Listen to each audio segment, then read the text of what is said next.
Hi. So a little bit more background. Um, he is a skydiver, a test pilot. He is a psychologist and a parachute designer. So like physics, adrenaline, the whole thing.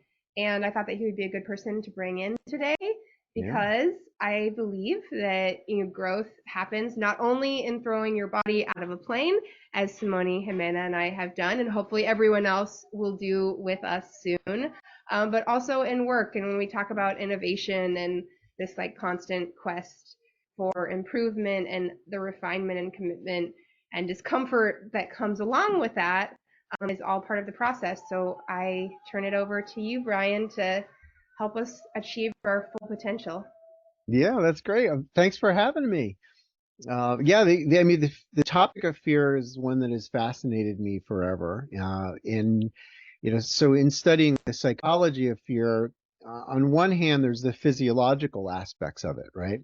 So what happens to our bodies, and what's the consequence to our thought process when we're feeling like that? We think of ourselves as always the same person. And from a certain point of view, that's true. But mood really does change what we have access to, what aspects of ourselves. And so the cognitive parts of this it's integral, isn't it? If we're dealing with soothing intense fear, like really scary stuff, obviously jumping out of planes, things like that, I'm prepping for a series of extreme altitude jumps, right? So I'm dealing with not only, regular skydiving stuff, but spacesuit stuff. And I feel it, even just thinking about it, conversations and meetings that we have about the gear and all that stuff. I feel the adrenaline starting to spike up. I have to address it in a physical way, So you're getting ready to, climb up, a big rock face where,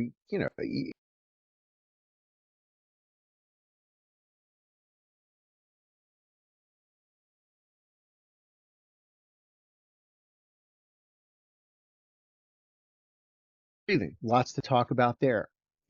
By relaxing the physiology, by moving slowly in a flow state, it changes our thought processes because it changes the distribution of electrical wealth within our brain. The parts of your brain that get activated are the ones that are gearing you up for, emergency procedures, call it, the runaway fast, right? That's one of them. The escape. We can run really fast when we're scared. If you're getting chased by a bear, you'll impress yourself, right?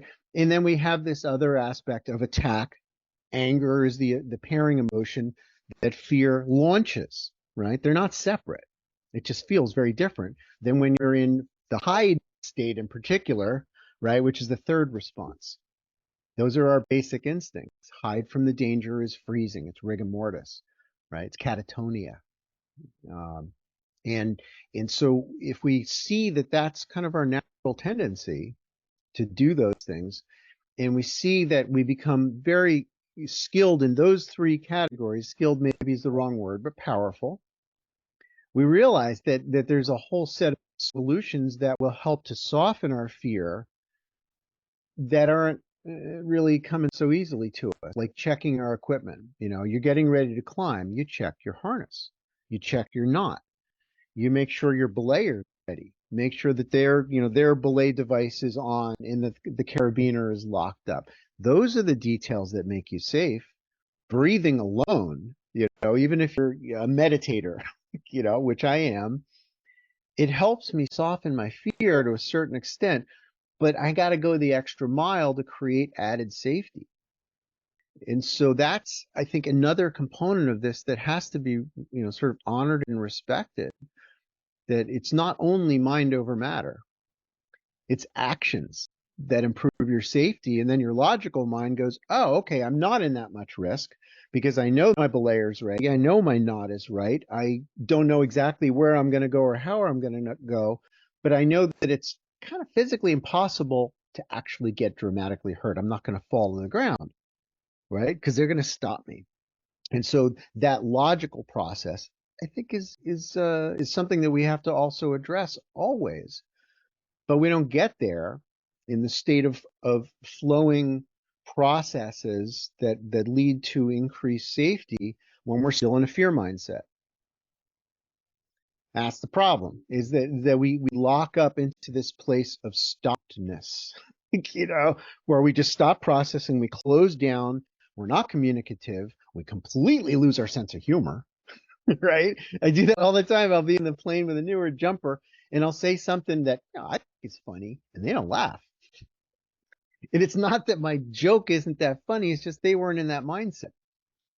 And I think that's important, that it's not just about levity of emotions, it's about knowing that mind state changes your safety level.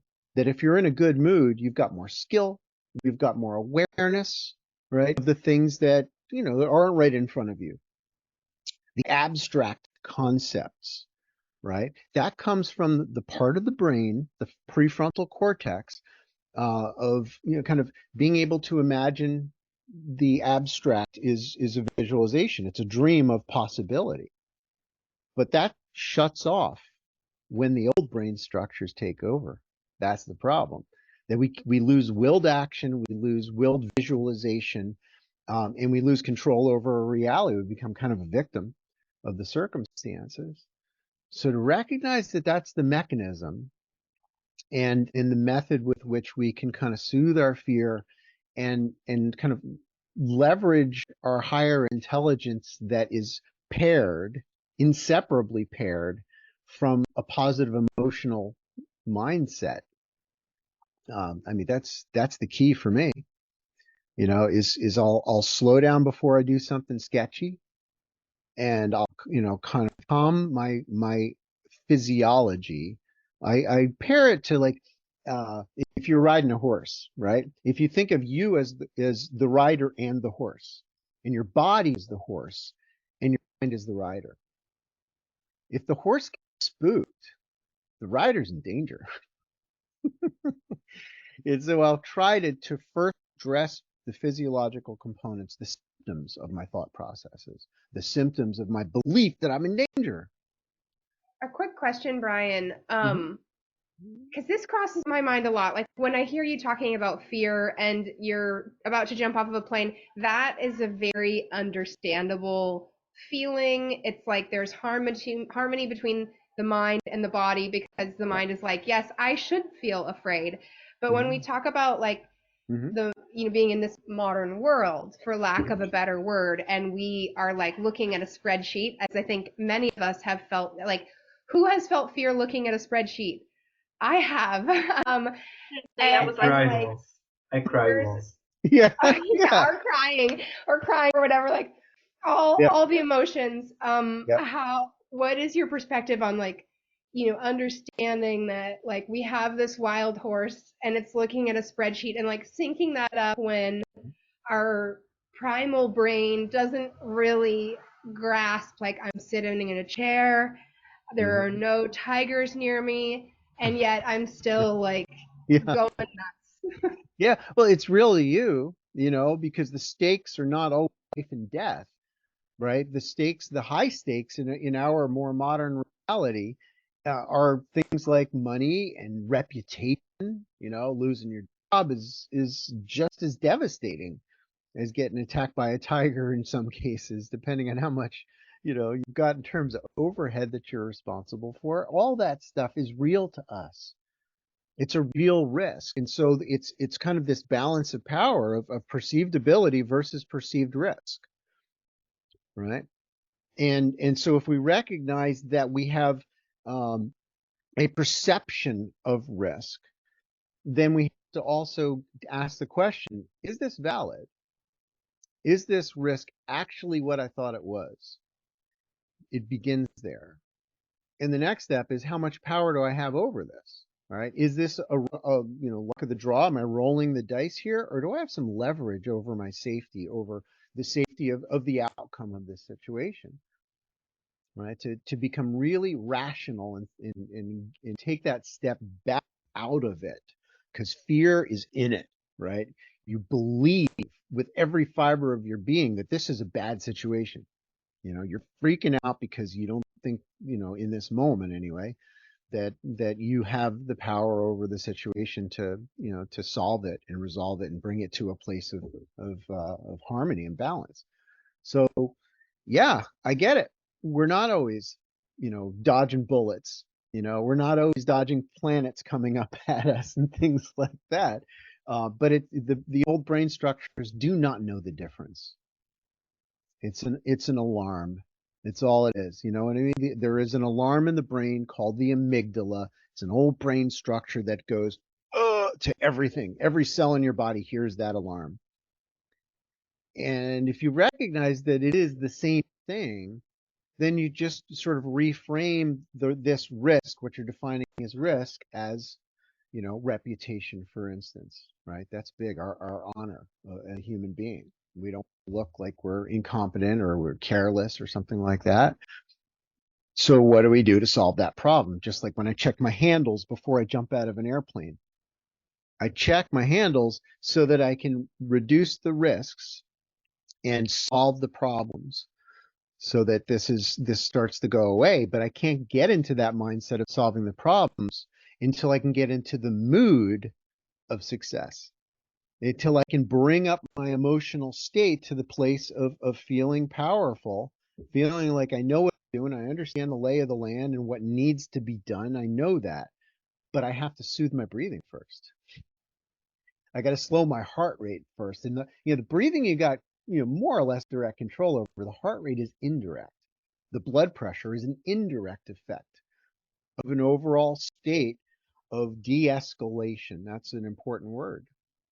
To de-escalate the body so that you can de-escalate the mind and then the world, right? It goes in that order.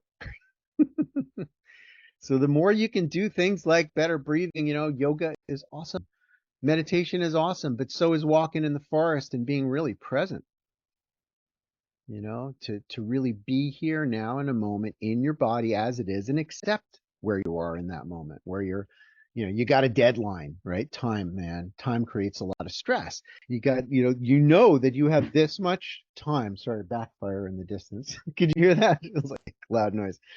A truck had a backfire next to my house. The startle response is natural, right? The feeling of pressure is natural, but it's based on a thought about an experience.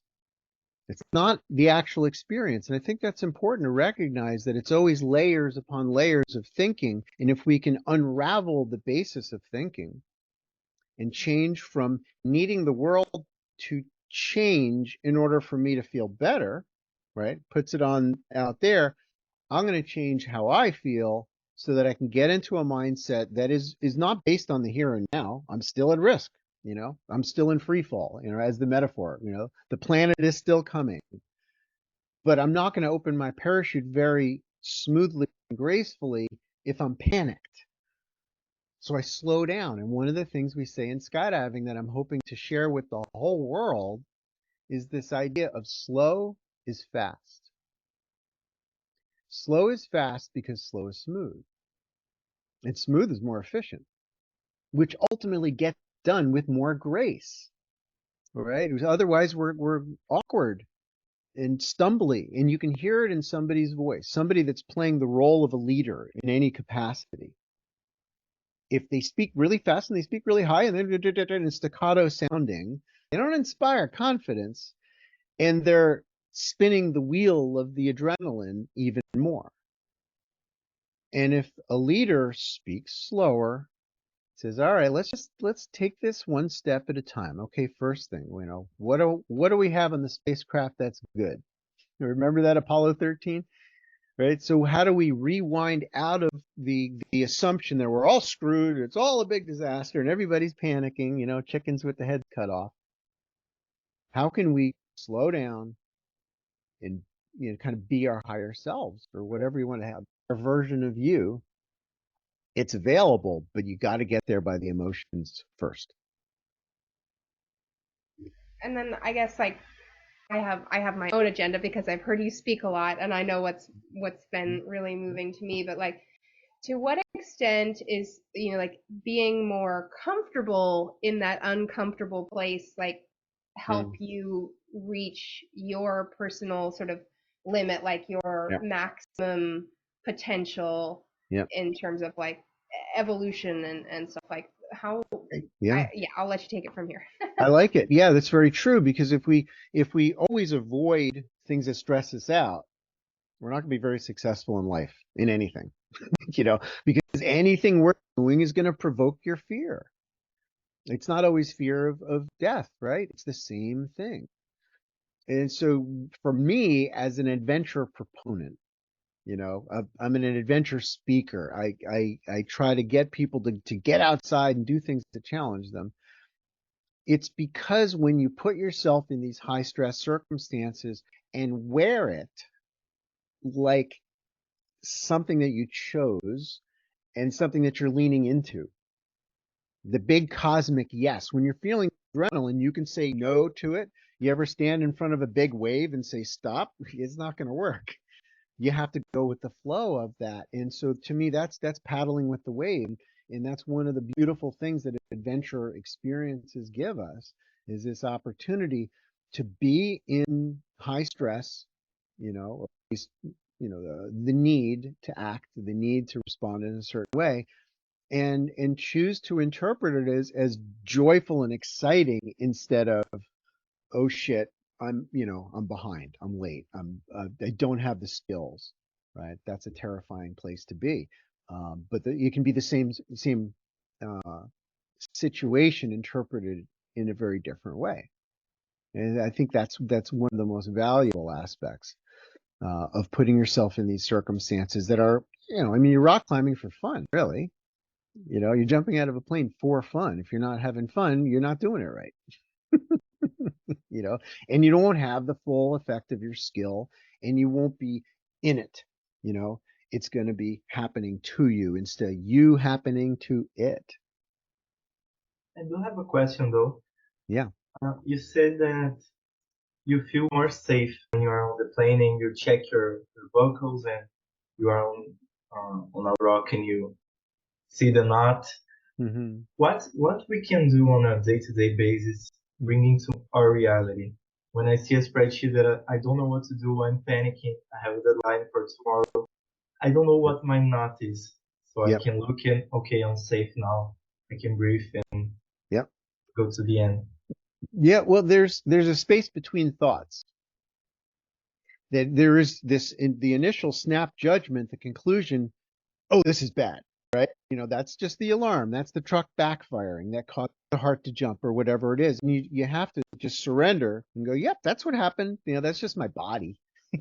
That's the horse jumping because of a loud noise. My physiology reacted, and that's fine. That's absolutely normal.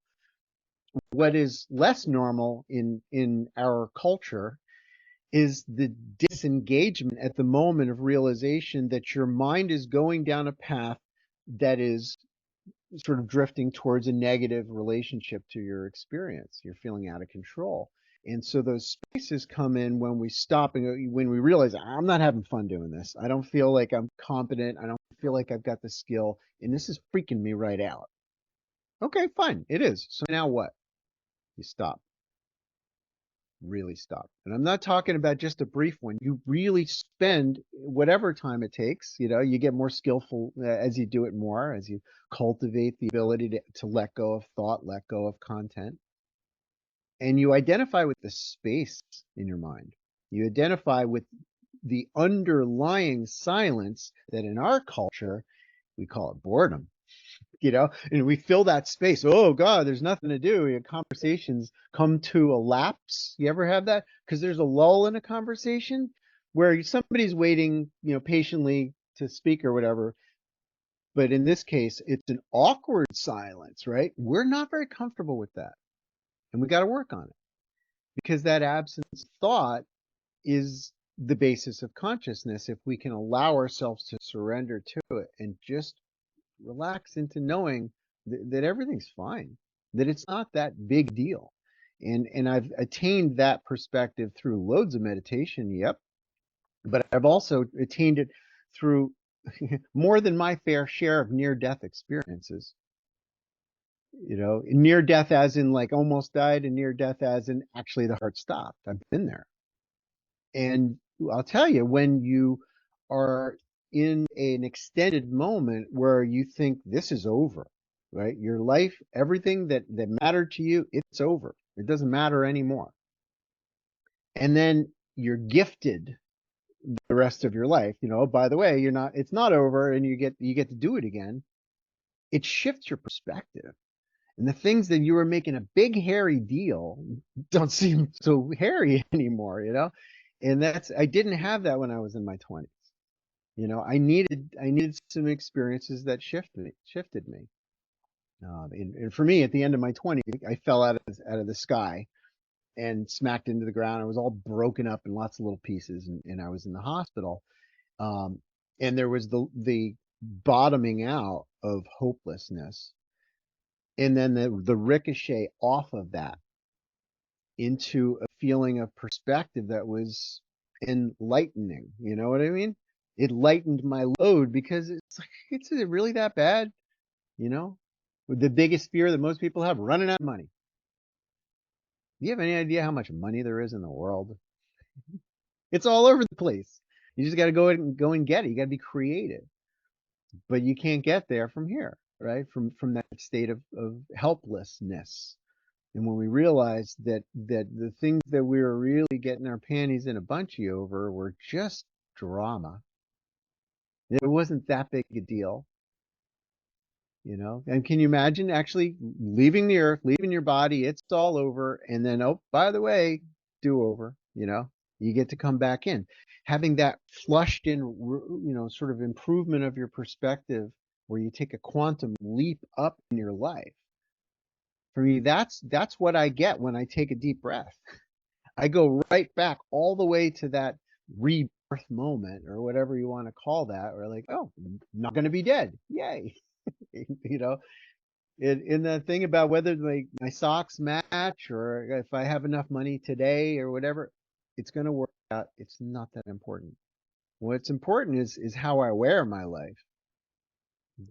Do I love it? Do I lean into it? Do I appreciate every single moment, every gift of my experience? It's absolutely astounding. But we get lulled into believing that it's mundane and it's a big deal. Well, and I want to linger a little bit more here, because I think, like you had mentioned in the beginning, when we get into fear, our creativity and our resources over what we do have goes whoop, and we're Shrinkage. like, I don't have everything perfectly. I'm fucked. This is over. This is never gonna happen. And then once we again expand it back out, you're like, okay, I don't have exactly what I want, but I have all of these things. What can I do? The Apollo 13, okay, we have a toilet scrub brush and Exactly. Duct tape. and duct tape. How are we going to keep this rocket in the air or whatever? Yeah. And so I think, again, not only putting it into perspective, okay, what Yep. happens? I'm feeling like I'm gonna die. I may be lying down, but I'm still I am gonna die. Right. And how much does that really help you appreciate all of your skills when Mm-hmm. you're only oh, these are the skills that I need. I'm gonna ignore everything here and everything here that I have. Yep. Yeah. You either you have it already, or you have access to it. Right. There's lots of things you don't know right now. You don't have all the tools that you need to get where you want to go. Yeah, I remember when I first started designing parachutes, and we were cutting out the parts with a hot knife and a pattern, like your grandma making a dress. And then we moved up to, CAD design and laser machines that cut it out, robots. I didn't know anything about that. I was just a simple skydiver. And I chose to learn. I chose to step it up. And there was a phase where I still didn't know. There was a phase where I bought one. I had my own laser machine, and I'm all alone, trying to figure it out. And I would have panic attacks all the time, briefly. And I go, all right, let's slow down. What are my resources, right? It's about resource management. It's about friendships and connections and communication. All right. That's we didn't I just wrote an article about this. We'd send one dude to walk around on the moon. There's two of them.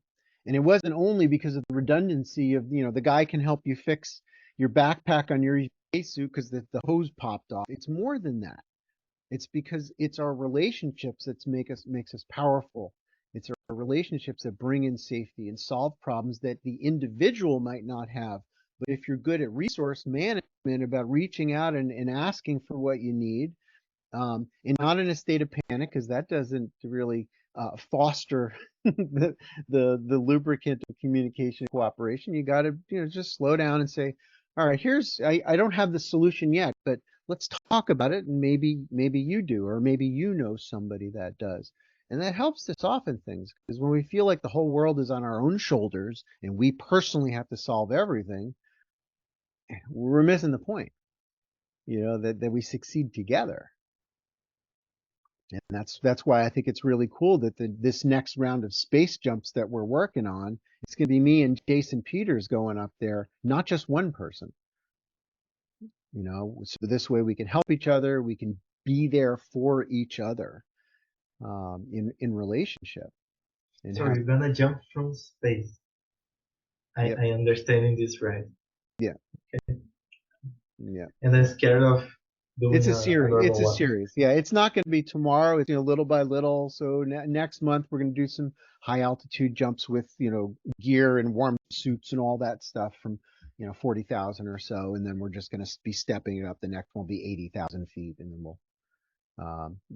I feel like the world right now really needs something inspiring. In the middle of the Vietnam War, they're putting footprints on the moon, and it really helped unite people. And right now, more than it has been in a while, the past several years have been pretty heavy, and people can lose hope. So I feel like this is a great time to do something that is the words that are coming to mind is team magnificence. Not just a single individual, the great man, the guy that walked on the moon or something. No, it was a team. It was thousands of people that put him there. And I think that's important. I don't know if anyone feels this way, but since we work remote and we don't see each other as much, it's hard to get this connection of, hey, I'm freaking out, but I have someone by my side that may have the solution, may not. But it's harder. I know it's just one call away or one text away, but it seems distant sometimes. Yep, I know. It's true. It's true. And whenever we can, we try to be in the same place as the people we're working with. But in the meantime, we have to invest ourselves and, look at the camera, not just, looking at the keyboard we're communicating, but actually try to reach out as much as you can and even talk about things that aren't exactly relevant, but it's part of the, the friendship that's building, right? We can make friends on the internet. I've got this online group that I started like 3 years ago, helping skydivers to become safer. And some of these guys, they've been on for 3 years. Every week they come on, and I hadn't met any of them. And little by little, we became more and more friends. We shared more about ourselves, and not just our skydiving experience, all kinds of stuff. And one by one, there I am in person with this, this woman or this guy that I've never physically met before, but I really feel very close to them. And instantly I see them, and it's straight to hug. We're bypassing the handshake because we really do know each other. So I think it's important to not kind of belittle things that are just, communicating in a non-local way. It's real. This is real what we're doing right now. I'm with you guys, even though we're in different places. What does that have to do with it? Across a boardroom table or across a planet. Where are you now, by the way? I'm in Maryland. I'm just north of Washington, D.C. In a place called Brookville, kind of an old historic town, farmland and horses and all that stuff. But I'm gonna Google it.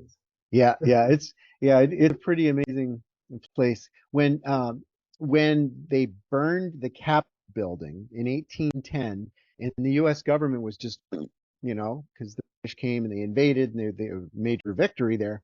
The president came here, not to this house, down the road, But this house and many of the other very, very old houses were home to the exiles, and it's actually a pretty cool place, to be given that context, the place of going to the bottom, kind of emotionally, the helplessness we've lost, and resurrecting this realization that the capital isn't down there, the government isn't down there, it's here, it's where we are, because we believe in it, right? We have faith in freedom, we have faith in democracy, we believe that the elected officials have a right, and that the gun doesn't change that, right? And so I think it's such a beautiful message that even non-locally, you know, it's still real.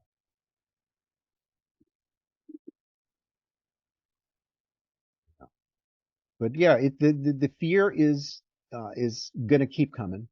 It's going to keep coming for us. The fear of of all the things that we define as important, the risk of losing it. And the more you're invested in something, the more you're going to feel that when you are concerned that you might lose it one way or another, right? But it's just the mind. It's just the mind going on a program of repeal and retract and protect and fight and run, it's just panic. But we're more than panic. We're the calm rider atop the horse. When we recognize that it's my heart beating at the rate that I choose, it's my thoughts responding to this circumstance. And if my thoughts are just spitting out the negative visualizations, right? The negative story, the negative projection of a possible future of disaster, I have to recognize that I'm trying to grow a plant out in sand. My mind state is the soil.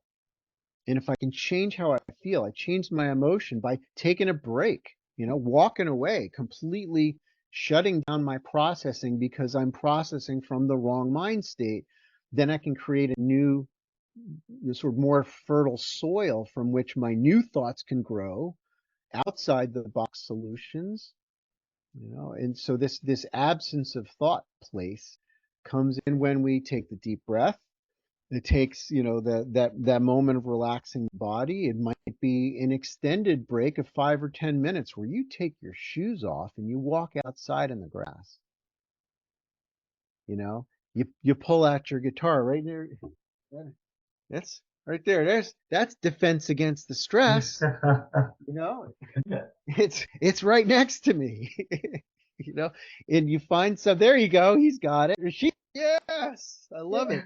Right. So music is one of the things that helps to soothe us because it is in us, right? You say music, soothes the savage beast. And the savage beast is the amygdala. It's the beast within. It's the very hard to explain, reptilian. but I feel this so much because when you play an instrument or whatever kind, you just can't think of other things. You are totally in there, so it soothes you a lot. Yep. And when you do things on the next morning, you are working late by night, and you're like, okay, I'm gonna do next morning. It feels easier on the morning. Yeah. It really feels easy. And you get better at it over time, where you can do it sooner. You can de-escalate sooner, more efficiently, and then get back in the game, right? Where the tennis player just walks off, they lost a bunch of, really important, maybe a whole set, and they walk off and they towel off and they go, and they drink some water and they're really glad for that water. And they spend time in that moment of just, I am hydrating and I'm letting this in, that I'm now better than I was a moment ago because I pushed the reset button on those negative thoughts. Did you guys have an Etch-a-Sketch? You shake the Etch-a-Sketch? I don't know. And when I was a kid, you draw on this thing and there would be all this stuff on there, and you shake it and you cleanse it, right? And you make your mind new again. And that's something it doesn't require a 6-week meditation retreat. And yeah, it definitely helps to do that because you create a deeper connection with the silent state in your mind. Sure, I recommend it. I've done it and I will do it again. But I also find that we're capable of very brief, in terms of linear time, very brief but super efficient, shaking of the Etch-a-Sketch, letting it go, and maybe it's you just stop and you sing a song. Maybe you do something like stretching. I've got all kinds of exercise stuff right near right here in my office/house. To be able to have those go-tos, the things that are a ritual of reset, and it's individual to you. So you're going to find those things. So write those things. What are my go-to stress relief things, where it's believable, in every possible way, and it's physiological in more than one way. That I'm reducing the rate of respiration, I'm reducing the heart rate, I'm reducing the blood pressure, the fascia in the body starts to, everything starts to kind of go. And then thoughts occur to you that had nothing to do with the thoughts that you were having when you were freaking out. The thoughts of real solution, of real effect. But you can't get there from here. You can't think your way out of the well. It's not logical in that way. It has to come from an emotional shift, deliberately, in a commitment that I'm not willing to push forward with a crappy emotional state. I have to fix it first. I got to fix me so I can fix the world. I guess if anyone else has questions, go ahead and jump in. But there were two things that I could hope we would hear a little bit about. And I'll list them both, and you can answer them however you see fit. We'll take a winding path. The first is, what can we seek to gain? We work at a computer, and all of a sudden we're out in this beautiful outdoors, sweating bullets, doing things we've never done, have the harness on. Like, how can that help us when we're back at our desk? So that's question number one. And then question number two, I'm not sure how many of us have hit like the life low where we get a whole life back, like that the previous life is over, we are reborn. And I don't know if it's something that I hope for people or not. I don't know. It's transformative but costly. So for folks who haven't had that experience, like, how can we help get in that mindset without actually having to lose it all and then like yeah I don't want people to go there. If it happens, it happens, and you embrace it and you leverage it, you make it work for you. But yeah, you can learn from other people that have had these experiences, but you also have in every moment the ability to recognize your own mortality of your body. It's finite. The cells go as long as they can go, and then they're exhausted, or a boulder falls on your head. But either way, it's going to come to an end. And to recognize that and not get so immersed in the timeline of your life and lift up out of it, that's available for every living being. To recognize that this is temporary, and I need to seize the day. I need to be the person I came here to be, the person that when I was a little kid and I wasn't sort of weighted down with the yeah buts and the pragmatic perspective of, oh well, you can't have it all, you can't do everything, this world is broken and you can't fix it, right? It's not true. It just, we made it true for ourselves by believing it. And so I think that if we can just step out of our life moment by moment, periodically, and just have respect for the fact that you're not going to be here in 100 years from now. You're not going to be in that body in 100 years. So in the meantime, do something awesome. Be something that is really inspiring to you, your version of inspiring. So I know I did the second one first, but it was salient, but as far as the value of it, right, the why and how it transfers towards the keyboard reality, how does it relate? You're not a component of an electrical system. You're not a slave to the computer. You're a human being, and you have blood vessels, and you have brain cells, and you've got a digestive system, and it all needs to be addressed, because otherwise the organic aspect that's driving this computer system and the world that it connects to is not going to work. It's going to break down. There's stress and strain and limited creativity from the perspective of feeling like a drone, feeling like I am literally a slave to the matrix. It's not what it is, but we become more human when we go outside. We find this life balance thing that uplifts you in the process of what you're doing and helps you to find the meaning. I find that when I do adventure things, particularly out in nature, it helps me in intangible ways, unpredictable ways, to have insights that are a metaphor for catching my breath, a metaphor for cooperation, a metaphor for an expanded perspective of not just this one little plant, but this whole forest, this whole ecosystem, this living planet. To be able to zoom out and zoom in, it helps us to feel, sort of significant and truly human. To be disconnected from that world is the Native Americans called it Koanaskatsi. It's the life without sustainability. And I don't mean only in terms of ecological sustainability, that's a given. But as a human being, you need nature, you need adventure, you need inspiration, you need to challenge your edges of perceived ability, to push, push, push, where you go, I don't know if I can. You look up at the rock and go, that is really high. I cannot picture myself up there. Well, you sure? You know, are you certain that you can't, or are you just thinking that you can't? And it's important to let go of the thinking, to let go of the assumptions of limitation, because they're superimposed by you, by believing in a limitation. And when you retract that belief into a state of wonder, I call it grace, of like, I don't know, maybe I can. That's grace. That's an amazing ability, to not be so sure that you can't, that you try.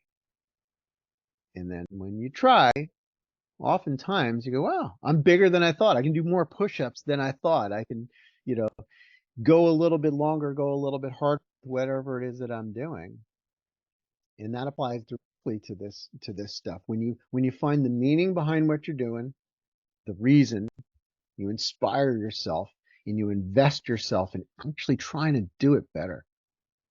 Trying to think, from a larger perspective, to really make everything that you do significant.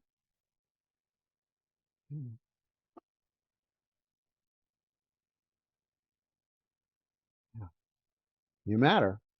It's really easy for the guy flipping the hamburgers at McDonald's to think that, no big deal, my job sucks, and I'm a nothing. You're not a nothing. If you don't flip that burger, right, somebody could get sick.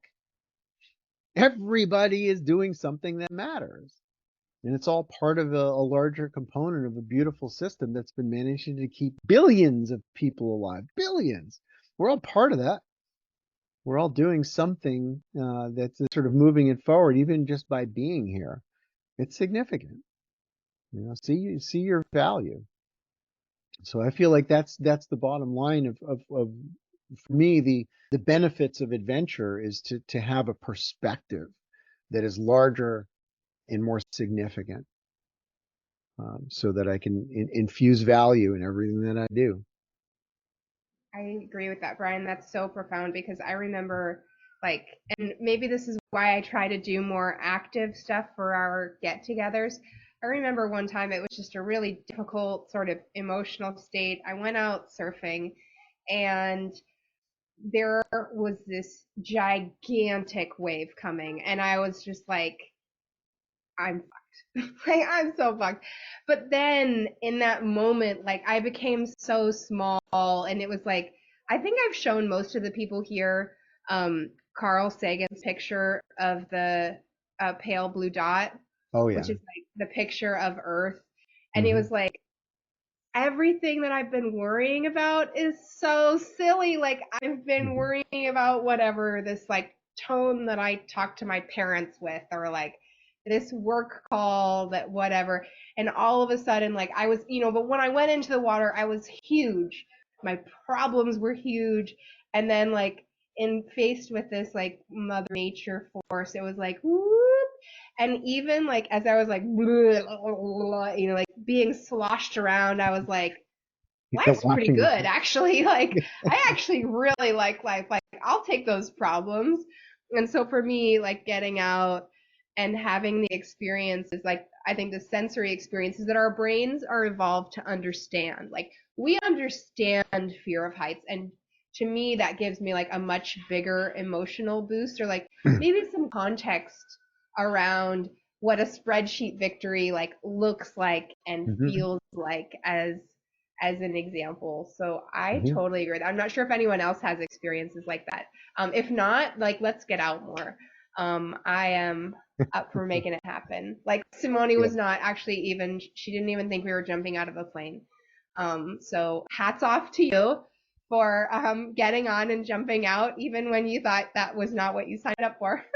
That's awesome. Yeah, it's experience that teaches, right? Otherwise, it's just inert concepts in our minds. It's ideas. To experience, for instance, a loving relationship, whether it's your grandmother or whatever, that action, the set of actions that comes as a result of that emotion, is what makes it real. It's the doing of life that makes this worthwhile, not just the inert concepts.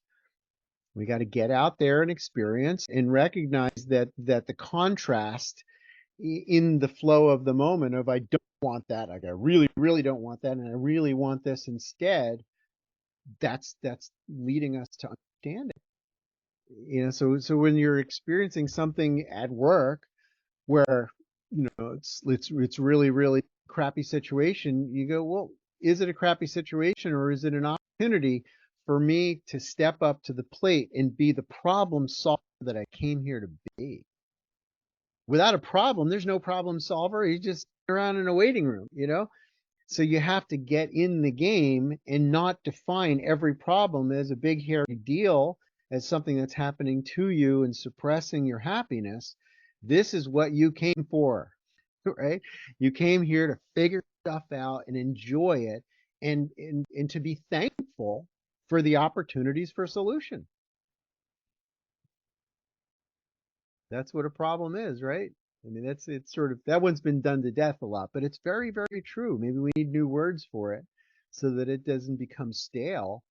But if we want to be someone that is uplifting situations, if I'm basically the rising tide, that's what I represent. Whatever it is, every conversation, every situation, every parachute malfunction, I'm the one that observes and then realizes what the way to go is, and then I give my full attention to that, and I go with the flow of that solution set.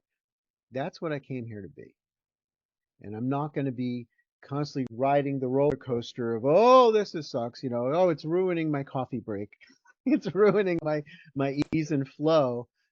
This is exactly what you're here for. It's to go through the thick and the thin, and not be miserable over the fact that life has contrast, that work has contrast. That's where else is the light going to shine but the darkness? It's Arlo Guthrie. It's one of my favorite line of all time, and I kind of live by it. I don't know if you guys know Arlo Guthrie. He was a folk singer. He's still alive, actually. Pretty old now.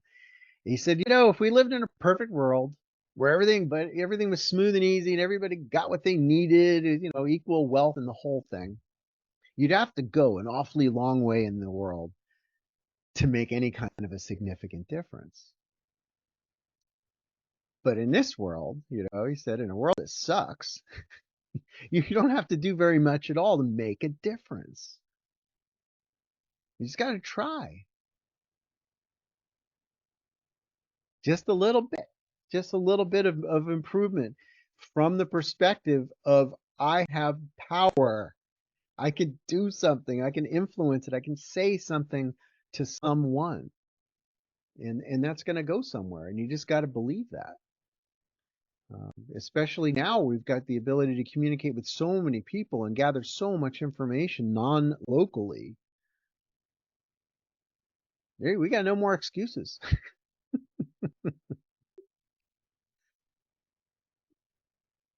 Awesome. Anyone else have any questions or comments for Brian before we let him go and do our rapid fire check-in? Oh, I have one question. What's your advice for reducing anxiety when you speak? I realize that it happens sometimes, and I just fighting just speak with a fear. But when it happens, it's like my breathing getting heavy, and I just forget words, like disappears in my mind. Yep. So, what is your advice? Yeah. Well, if you only have a little bit of time in order to regain your composure and slow down your physiological processes, you got to be super efficient. You really have to just snap out of it. I'm going to close my eyes. I'm going to put my feet on the floor. I might take my shoes off so I feel the earth under me and I ground my energy. Like, I mean, actually ground my energy. I don't know if you guys have studied electrical grounding, but it makes a big, big difference. That's where walking barefoot in the grass and that sort of thing is very powerful. But I'm going to stop and I'm going to breathe all the way in, right? And I'm going to hold for a moment and I'm going to slowly, slowly let it out, restricting the throat so it's not dumping the exhale.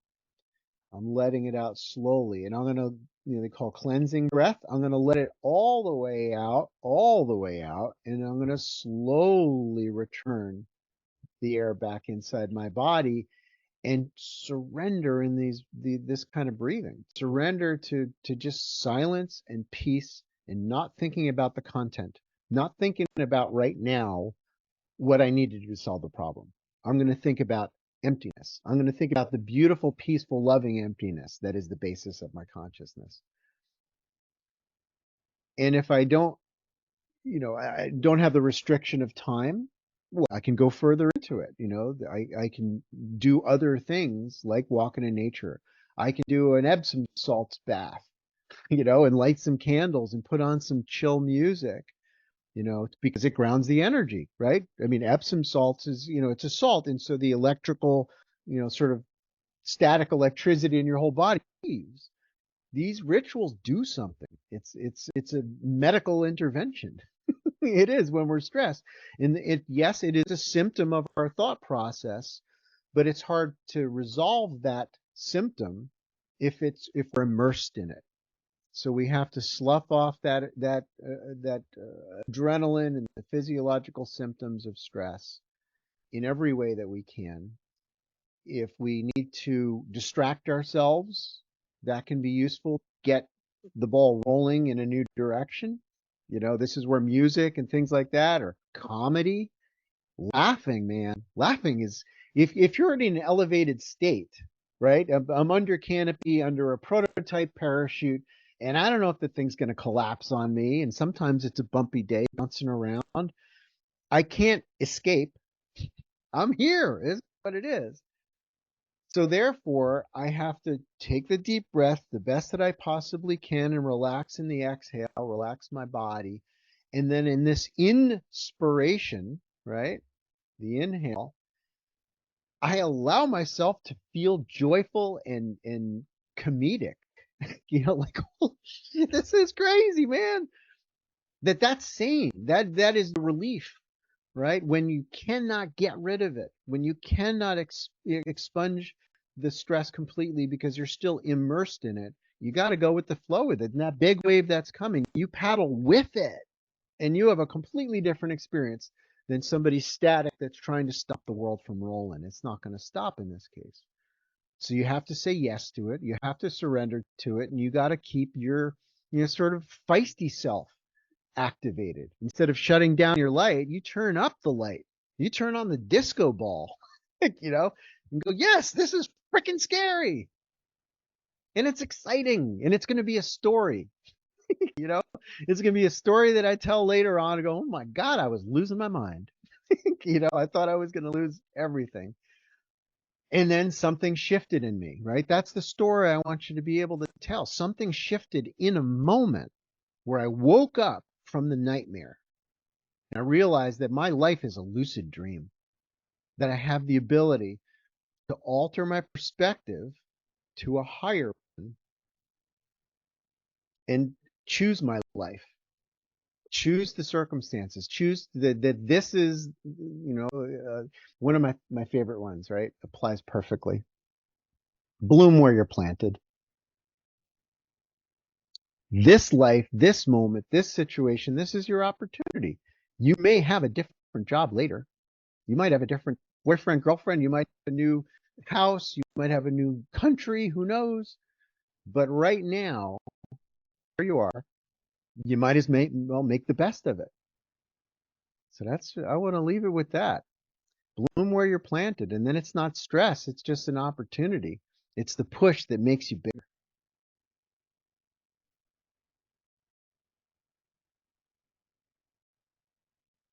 How's that? Mic drop. Mic drop. Exactly.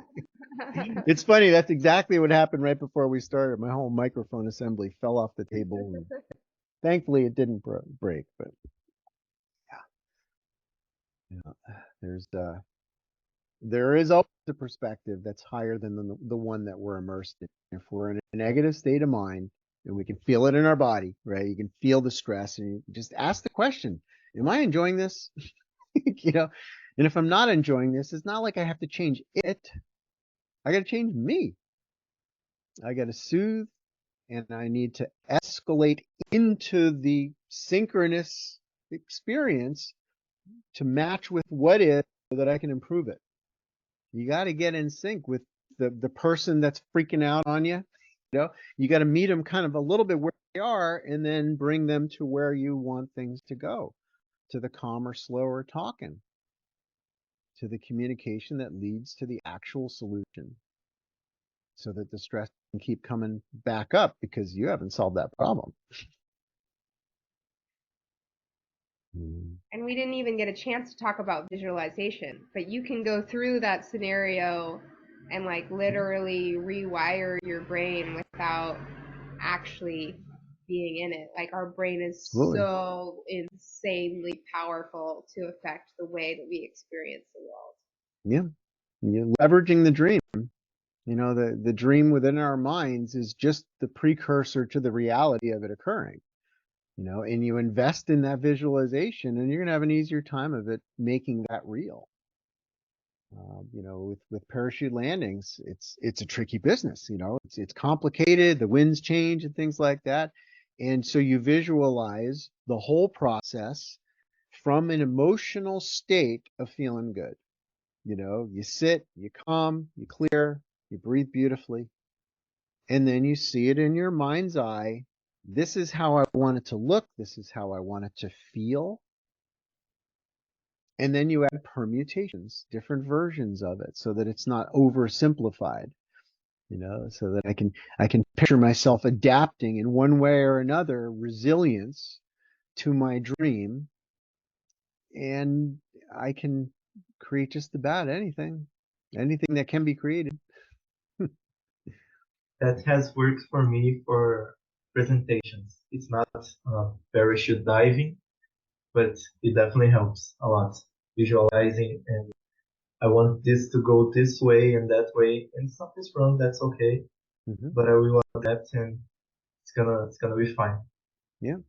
Yeah, you're helping yourself to believe it, because the body can't go where the mind hasn't gone first. Right? So you go there in your mind, and you get into that dream state within your consciousness, that this is how it's going to feel, and this is what it's going to look like, and I'm not going to look down. If you imagine you're walking across a tightrope, you look down too much, well, you're not looking at the tightrope. You're not thinking about balance. Yeah, you're going to fall. So you focus on, what do I need to do? A flow state is a collapsed state of consciousness into a singular range of an experience. It's not just everything all the time. If you think of every possibility all the time, you're going to spend way too much time visualizing what you don't want to see happen. There's lots of those off ramps. The fail. There's tons of fail videos that you can find on YouTube. Some of them are very entertaining, but when it's you in a situation that really, really matters, it's not helping to visualize the negative possibilities so you catch it earlier each time. You see it starting to grow in the wrong direction and you trim it, like a garden. You just weed that garden. And then you focus on believability of it.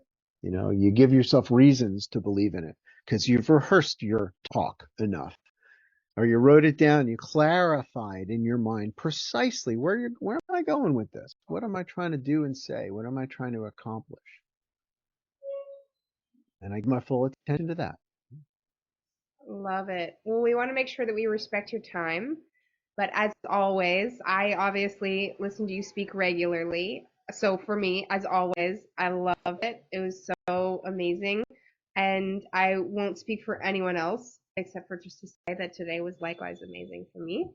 And thank you so much for sharing your insight and your time with us and your Thank Zoom you. presence. Yeah. Thanks for having me on. I think this is great. Helping my fellow humans have another perspective, a higher, better, more positive, constructive perspective is what I'm all about. Awesome. Thank